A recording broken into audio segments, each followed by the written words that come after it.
యేసుక్రీస్తునందు మీ అందరికీ శుభములు. అపోస్తుల కార్యములు 8వ అధ్యాయం 5వ వచనము. శీల తిమోతి మసోదినియా నుండి వచ్చినప్పుడు వాక్యము బోధించుటకు ఆతురు గలవాడై యేసే క్రీస్తుని యూదులకి దృఢముగా సాక్ష్యమిచ్చుచున్నాడు. పౌలు యేసు క్రీస్తు అయ్యాడు, ఆయన పరిశుద్ధుడు, పరమ తండ్రి, మనకి దేవుడయ్యాడు, ఆయన నామంలోనే ప్రతి ఒక్కటి దొరుకుతుంది, ఆయన నామానికి మహిమ కలిగేలాగా మీరు జీవించాలి అని తన సహోదరులకి యూదులకి సాక్ష్యం ఇచ్చుచుండగా వాక్యము బోధించుట యందు ఆతురు గలవాడి ఉండగా ఏతేను వారి కొరకు కనిపెట్టుకుని ఉండగా ప్రతి పట్టణంలోనూ శరీరాశ, నేత్రాశ, జీవపుటంబము, మాసోదోనియలోను అంతే, ఏతోనులోను అంతే. వీళ్ళు ఏతేనులో నుండి బయలుదేరి కొరింథీకి వచ్చి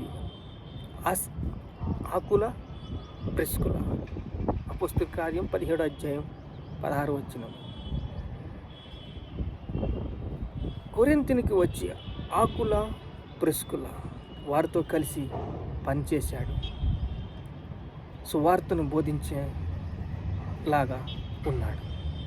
ఇప్పుడు యూదులకి చెప్తున్నాడు, అయ్యా యేసే క్రీస్తు అయి ఉన్నాడు అని చెప్తుంటే, కాబట్టి సమాజ మందిరంలో యూదులు తాను భక్తిపరులైన వారితో ప్రతి దినము సంత వీధిలో తర్కించుచున్నాడు.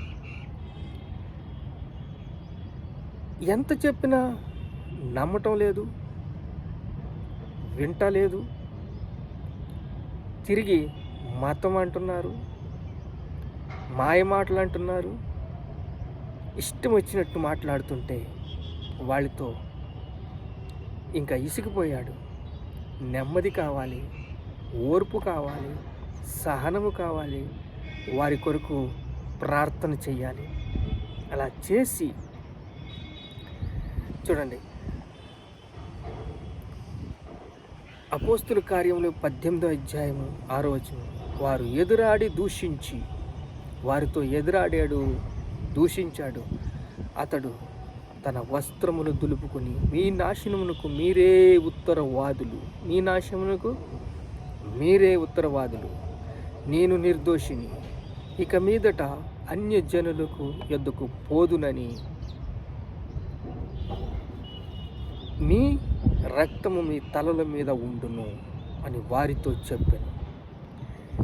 ఇంకా ఎంత చెప్పినా వినసరికి వాళ్ళు యూదులకి దృఢముగా సాక్ష్యం ఇచ్చు రోజు బతిమాలుకుని చెప్పచ్చు.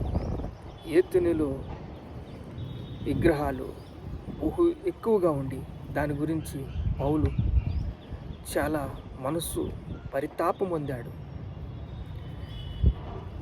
ఎవరిని ఆరాధించాలి మనం? అసలు ఎవరు దేవుడు? నిజమైన దేవుడు ఎవరు? యేసుక్రీస్తు మన కోసం ప్రాణం పెట్టి, రక్తం కార్చి, కొట్టబడి, దున్నబడి, చీల్చబడి, దేవుని అనాథ ప్రణాళిక సంకల్పంలో మన కోసం ప్రాణం పెట్టాడు. ఎందుకు? మనం రక్షణ పొందాలని, మన ఆత్మలు నశించిపోకూడదని. సైతాను చేసిన ఈ నిర్భోగ్యానికి ఏం జరిగింది? అందరూ పాపం చేసి దేవుని అనుగ్రహించి మహిమను పొందుకోలేక, పాపం చేయవాడు పాపానికి దాసుడు. ఇప్పుడు నరకానికి వెళ్ళిపోవడానికి అందరూ సిద్ధంగా ఉన్నారు. నేను ఆశీర్వాదాన్ని, శాపాన్ని మీ ముందు ఉంచాను, ఏది మీకు కావాలి అంటున్నప్పుడు రక్షణ పొందుకోండి, రక్షణ పొందుకోండి అని చెప్తున్నా, వింటలేదు.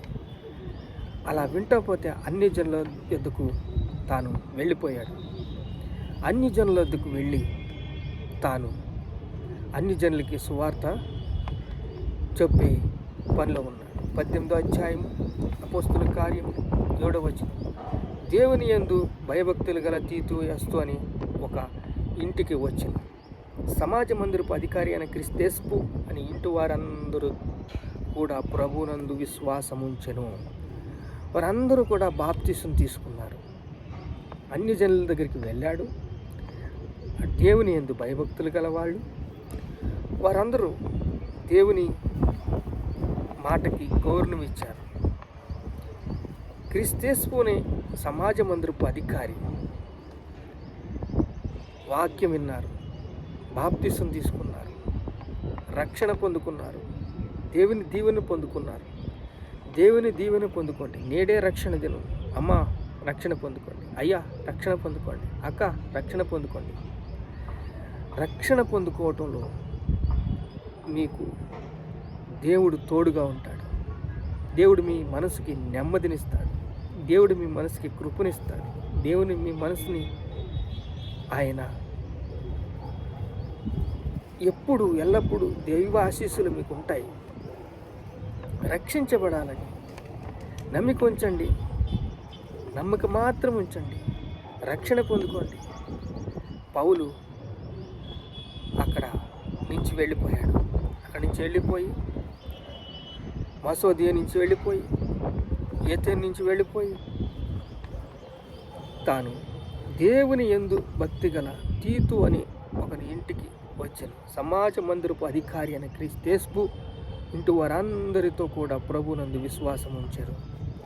నరులు చెడుతనము భూమి మీద గొప్పదని, వారి హృదయం యొక్క తలంపులు ఊహ ఎల్లప్పుడూ చెడ్డవని దేవుడు మనసు పరితాపం పొందాడు. దేవుని మాట వినాలని, రక్షణ పొందుకోవాలని, రక్షించబడాలని, నమ్మి బాప్తిసం పొందువాడు రక్షించబడును, నమ్మని వానికి శిక్ష విధించబడును. నమ్మి బాప్తిసం పొందాలని దేవుడు ఆశిస్తున్నాడు. దేవుడు కృప మీకు ఎల్లప్పుడూ తోడుగా ఉంటుంది. దేవుడు మనల్ని ప్రేమిస్తున్నాడు. అదరోమి జడ్సన్ మిషనరీగా తన స్నేహితుడు రక్షణ పొందుకోలేనప్పటికీ, ఎంత చెప్పినా రక్షణ పొందుకోలేడు, మరణ పడక మీద మూలుగుతా మూలుగుతా మూలుగుతా మూలుగుతా చనిపోయినప్పుడు తను చూసి నిగ్రహాంతిపోయి, నేను సర్వలోకానికి వెళ్ళి సర్వ సృష్టికి సువార్తను ప్రకటిస్తానని తన హృదయంలో అనుకుని, ఈ అమ్మాయిని పెళ్లి చేసుకోవాలి అని సంబంధం తీసుకొస్తే, సంబంధాన్ని నా పరిస్థితి ఇది, నేను సువార్త ప్రకటించడానికి వెళ్తున్నాను, నాతో ఉండవలసింది వస్తే ఉండాలి, ఒకవేళ నేను తిరిగి రాకపోవచ్చు అని అంటే వాళ్ళ తల్లిదండ్రులు కొంచెం మనసు గాయపడ్డది. అప్పటికి కలకత్తాకు వచ్చి ఈస్ట్ ఇండియన్ కంపెనీ వాళ్ళు మిషనరీని రానిచ్చకపోతుంటే మళ్ళీ తిరిగి బర్మా దేశానికి వెళ్ళి ఒక బైబిల్ రచించి, నింగిటవులు రచించి, తాను రక్షణ గురించి ఎంత హృదయాన్ని పరితాపం పొందాడంటే, పౌలు మనకి మాదిరికరంగా ఉన్నాడు. పౌలు యొక్క జీవితం మాదిరికరంగా ఉంది. మన యొక్క జీవితాలు మాదిరిగా ఉండాలని రాబోయే తరం వారికి రక్షణ పొందండి. రక్షణలోనే సంతోషం ఉన్నది, సమాధానం ఉంది, శాంతి ఉంది, కృప ఉంది, ప్రేమ ఉంది, దయ ఉంది. ఇవన్నీ మన జీవితాల్లో ప్రతి గంట, ప్రతి గడియ, ప్రతి నిమిషం మనకి తోడుగా వస్తాయి, ఆశీర్వాదాలుగా వస్తాయి. మనం జీవిస్తున్నది ఎందుకంటే మంచి మార్గం చూపించాలని. అనేకులకు మంచి మార్గం చూపించినప్పుడు ఆ మార్గంలో రక్షణ అనేది బహు విలువైన పథకం ఏదైనా ఉందంటే అది రక్షణ.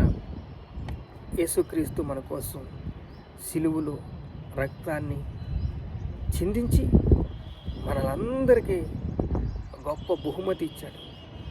ఆయన శరీరాన్ని రొట్టెగా, ఆయన రక్తాన్ని దాహంగా ఇచ్చాడు, దప్పికగా ఇచ్చాడు.